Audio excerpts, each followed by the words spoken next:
Okay, so this video has kind of been a long time coming, and I apologize for the wait. I was recently demonetized and then remonetized, and during that period of time, I did not want to talk about how to get a specific firearm, especially when human reviewers were likely going to be looking at the channel. I just didn't think it would be a good look for me trying to stay on this platform as long as possible. But today we are finally talking about how you can, in the state of California, legally acquire a SIG 320 fire control unit that then you get to have legally in the state of California. We're going to talk about some of the background information. Now, you got to keep in mind, I'm not a lawyer. None of this is legal advice. We're just going to kind of cover some legal text that might make this more difficult than doing this in a normal state. Now, keep in mind also, whether you choose to follow the law, that's entirely up to you. I'm not telling you to do anything. I am just describing to you some stuff that you might want to be aware of in order to do whatever it is you want to do. Before we get going though, I do want to say thank you to the sponsor of this video. It is Acre Gold. I don't know much about stocks or the stock market. All I know is that there are two things going to the moon. It's not Dogecoin, it is the S&P 500 and the value of precious metals. Now, I don't know what the hell an S&P is, but I do know what gold is. Acre Gold is a very convenient way for you to buy gold in a convenient, simple, and easy way online that gets shipped to your door. I was initially pretty sketched out about having something that is worth a couple $100, depending on the market value at the time, shipped to my door, but they ship it discreetly. I actually had no idea what was in this box prior to me opening it, and I said, oh, hey, there it is. So thank you to Acre Gold for supporting this channel. There will be a link down in the description where you can check out and learn a little bit more about Acre Gold. So thank you to them for supporting this channel. So the SIG P320. The SIG P320 is a very desirable off-roster handgun in the state of California for a variety of reasons. The main reason being that you can, with one fire control unit, acquire a wide variety of different styles of firearm by simply replacing the grip or the slide, or both. I can have all of these parts shipped right to my door, the same as I would an AR-15 upper, a 10-round magazine, a whatever it is that's legal in the state of California. You can just have multiple different ones of these, meaning that in about 10 seconds, you can go from having a firearm that looks something like this to a subcompact gun to a raced-out trick shot USPSA master rig, all based off the same serialized part being the fire control unit. In the state of California, we have a list of firearms that we can buy that unfortunately is impossible to comply in a way that would allow you to add new firearms. So all the firearms that you would typically see in California, all the pistols that you would see on a store shelf, are all firearms that have been around for many, many years, which is unfortunate because the new Glocks are pretty neat. There's a whole lot of 1911s out in the market that we won't ever be able to see easily acquired in the state of California. And it's just difficult to find good concealed carry options, especially now that the concealed carry ability in most counties is getting a lot more relaxed. So it's a high demand option when you can have a firearm that can do so much without having to buy 4 different off-roster firearms. In addition to that, you also got to worry about the assault weapon laws, or you also have to potentially consider whether or not you're going to comply with the assault weapon laws. In the state of California, there are ways that you could easily assemble a P320 fire control unit, which is the serialized part of the firearm, into a assault weapon. If you were to put a threaded barrel on it, that'd be an assault weapon. If you were to put it into one of those Flux Raider kits, it gets a lot more questionable. If you were to add a vertical foregrip, you become a felon because of the feds. There's a lot of ways that you can convert a fire control unit into a potentially unlawful situation. However, going with a non-threaded barrel and a standard grip, you're going to be totally fine. The main reason that I do like the P320 is because it is so versatile, and it's why the private market that you see on CalGuns or potentially on consignment at local gun stores means that if you want to buy, even if you just wanted the fire control unit, you're looking at upwards of $1,000, usually in the $2,500 range for a completed P320 that you might want to then have to strip everything off of and build to your liking. Is that something you want to do? Probably not. But today I'm going to talk about two options that are potentially better. However, you're going to have to keep in mind, I'm not a lawyer. This is not legal advice. If you are in possession of one of these, you have to understand that California can change their laws, and the interpretation that I have might be different than what the cop on the side of the road might think. So that's something to keep in mind. So what is the handgun roster and what is exempt from it? Well, the biggest thing is that back in around 2014, I believe, there used to be a common practice called SSE, or single shot exempt.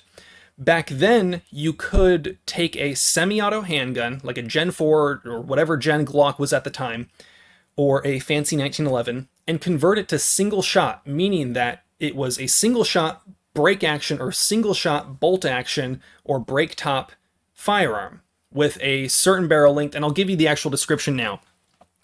Now, this article shall not apply to a single shot pistol with a break top or bolt action and a barrel length of not less than 6 inches, and that has an overall length of 10.5 inches when the handle, frame, or receiver and barrel are assembled. This article shall apply to a semi-automatic pistol that has been temporarily or permanently altered so that it will not fire in semi-automatic mode. Meaning that if you wanted to be exempt from this, at the time you used to be able to take a semi-auto gun, put a long barrel on it, make it so it was single shot and bolt action only, or single shot and break top, and then that would be totally fine. So that was a difficulty that many people ran into when the law changed, meaning that if it started its life as a semi-auto, you could not do that, meaning that you would have to have a firearm that would be starting its life as a single shot. So all of your Glocks that you couldn't get a frame for because Glock does not sell just the strip frame, all of the SIGs at the time that didn't sell strip frames, that made it basically, for a while, we did not see any more single shot exemptions. Now comes along what people are referring to as SSE 2.0 or single shot exempt 2.0. Now, I'm going to have a link down in the description as well. There was one person who disagrees with my take on this and many other people's take. However, he's one of the few people that I've seen have this opinion, so you're going to have to take that with a grain of salt on both ends, whether it's my opinion or their opinion. And again, I will be describing how in two different ways you can acquire one of these, and one of the ways I much more prefer over the other. If you want one of these in its current state and you wanted to buy one from a dealer, the hard part is there's really not many people that are willing to acquire one of these SIG fire control units straight from SIG, which are already difficult to get a hold of, convert it to or make it start its life as a single shot break top with a barrel length of over 6 inches and an overall length of over 10.5 inches. There are very few people out there in the state of California who are firearms manufacturers that are doing single shot exempt things. Some people in some places are starting to do AR-15s, but this one manufacturer that is located in California that I do like and that did send me this FCU. Now, the bias that comes with this and why I recommend them. In the past, I have made several videos talking about the services that they offer and talking about how they are a manufacturer of single shot exempt AR-15 pistols, which is a great thing to have the ability to access. I have been able to, without any payment or connection, send them a lot of business because I truly believed and liked what they were doing. They were very active on various social media platforms like Instagram and Reddit, and I just generally had very good experiences with them. The first time I met them was at the original Armed in May event. This company, Second Amendment Zone down in Rancho Cucamonga, California, I think they're excellent people. They're super nice, very friendly, absolutely hardcore Second Amendment enthusiasts and supporters. And they, because I was just on my own free will and accord, sending them so much business and referring to them so often, they wanted to thank me by sending me this. I said, hell yeah, and I'd also love to make a video describing how I was able to get this fire control unit. So Second Amendment Zone down in Rancho Cucamonga, they do this. What they will do is you buy from them their proprietary full thing, meaning you buy the frame, this frame right here, that is assembled into a single shot configured pistol that is single shot bolt action, meaning that you have to manually cycle every single time and it'll only take one round at a time, with a barrel length of over 6 inches and an overall length of over 10.5 inches. If then you decide that you don't want the rest of that business, you can sell the rest of those parts back to them, meaning that what you're left with is the FCU and this little, I think this is called the locking block. This is the part that pins the fire control unit into the grip in that little hole there. The cost for these is the initial cost for everything, including the service, the dross, the laser engraving to have. I don't know if you'll be able to see this. Second Amendment Zone, Rancho Cucamonga put on there so that they, when you dross it, that's the manufacturer. Second Amendment Zone in Rancho Cucamonga, California. The cost for all of that initially is $2,000. That includes dross, the laser engraving, the fire control unit, all the parts. Now, if you were to then decide after the fact in a separate transaction that you don't want the rest of the stuff, you sell it back for a net of $768 approximately, meaning that you paid $767 for this. I understand that that's pretty expensive for a lot of you, and that might make you not interested in doing this any longer. However, go take a look at Calguns right now. Take a look at what you would be paying for a base model P320 that has questionable origins as far as how well it's been taken care of, how often it's been shot, how well it's been managed and lubed up and cleaned up. And you're going to be paying about $2,000 or more. And that's pretty common practice. So $768 plus about $450 more for the rest of it if you were to buy a SIG factory version. You're still going to generally end out ahead of going the private party transfer route. Conversion of these after the fact, we'll talk about that at the end. So you can sell everything back and it's $768. They do have the ability to ship this out to you at another local store. However, they prefer to do them in store because generally if someone later decides that they don't want the rest of it, they have that inventory locked up for a shorter period of time, meaning they can serve the next customer with all those parts that they had initially. So if you're in California and you want one of these, he does offer that service for you and can transfer at a gun store that is willing to accept it closer to you. I want to talk about another method that you guys might have heard of when it comes to acquiring these. There's a company, I believe, called JSD Supply. They are awesome people. I do really like those guys a lot. I like the Putang Clan guys. They're cool. We've talked briefly in the past about how a gun show was targeting them for selling 80%. They're cool people. They're good people. One of those 80% that is currently, I believe, on the market, it might be doing some changes right now, but I believe you can still acquire them, is an 80% frame for one of these FCUs.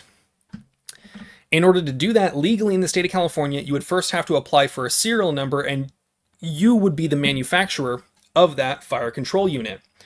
All the same rules apply with having to have it laser engraved over a 10.5 inch barrel or over a 10.5 inch overall length, over a 6 inch barrel, and that bolt action or single shot break top, that kind of business is still going to apply to that. However, when you manufacture it, there's an argument that can be made is that when you as the manufacturer assemble it like that, and then if you as the manufacturer alter it to be semi-auto, it gets a little bit more of a gray area as far as whether or not that would be legal. Whether you choose to do that or not, completely up to you. My battery died on the other light. It is what it is. You're gonna have to deal with it. Sorry for the aesthetics. So that's a difficulty of many people don't want to go the route of bending, drilling, and cutting the jig to then still potentially be breaking the law. Is that something you want to do? That's for you to decide as far as how comfortable you feel with it. Again, some people say it's legal, some people say it isn't. I'm not going to really directly comment on that for the 80%. When it comes to you as a consumer buying one of these from a different manufacturer, Second Amendment Zone, because you are buying a Second Amendment Zone fire control unit with the serial number on it that you then dross and do all that stuff with. If you later convert it to a semi-auto, there's an argument to be made that you aren't the manufacturer. However, some people still would argue that it wouldn't be legal to do so. That's ultimately up for you to decide. Me personally, I know a lot of people that go the route of doing something like this or buying something, making sure it's not an assault weapon, and making it semi-auto. I know a lot of people that do that. A lot of high-profile people have done that and not gotten in trouble with the DOJ. And many people are buying these single-shot ARs from a variety of manufacturers, and they're not getting in trouble either. So you have to make that call of what you're comfortable doing. Me personally, I really do believe in what Second Amendment Zone is doing. I think it's awesome that they're providing this service. If you were to find one of these FCUs online, you would actually be able to make it a lot faster of a process, because if you found one of these online and sent it to them, the total cost would go down because you're providing this part, and it would be able to be done a lot quicker because he has to source them as well. And it is very difficult right now to source guns of any type, especially niche products made only by one manufacturer. And SIG doesn't make most of their money on selling the FCUs. They sell a lot of full guns. These fire control units are awesome. They work really nice, but it's not their bread and butter for their, their market. So they're not going to be producing them as much as they might a fully built firearm. If you can find one, it might be a good idea to find one online, have it sent to them, contact them first. Please, for the love of God, contact them before you start doing anything. And then you can kind of get this ball rolling. There's a little bit of a back order. I'm not going to date this video by saying the exact back order right now, but you can contact them, get a hold of them, figure out what the back order is at the current time that you watch this video, because it might be a year or two down the road that someone's watching this, and then make that decision for yourself whether or not you want to try to source it for yourself or have him source it for you and wait for the back order. I really do think that this is a huge deal. I think a lot of people might want to take advantage of something like this. I know a lot of you have been asking a long time how I was able to get that P320, and I'm sorry I couldn't make this video sooner. I just had to wait for YouTube to let me out of timeout before I really started doing videos like how to get XYZ gun in California. So I think the P320 is an excellent option. I think this is a really cool way to do it. Again, I'm going to try to find the link to some people having discussions about why they wouldn't recommend doing this. However, there's also way more people that are doing it, so it's up for you to decide who you want to go with. At the end of the day, you guys know the drill. Have fun, be safe, stay dangerous. Peace.